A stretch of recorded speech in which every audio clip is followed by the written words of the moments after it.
Evo ja i Amar smo došli na voćnjak da izvršimo drugo prskanje voćnjaka sa zaštitnim sredstvima, gdje smo uzeli Mancozeb i Pinozeb, to su fungicidi.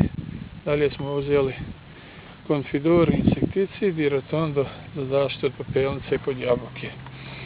Pa ćemo danas izvršiti to prskanje i onda ćemo sačekati cvatnju i onda ćemo prehranu dalje.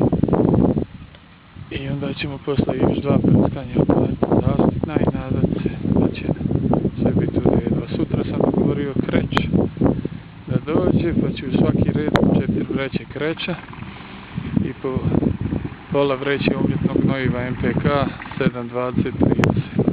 Tako da popravim kiselo zemljište i da povećam procenat kalija i kalcija i fosfora u zemljištu.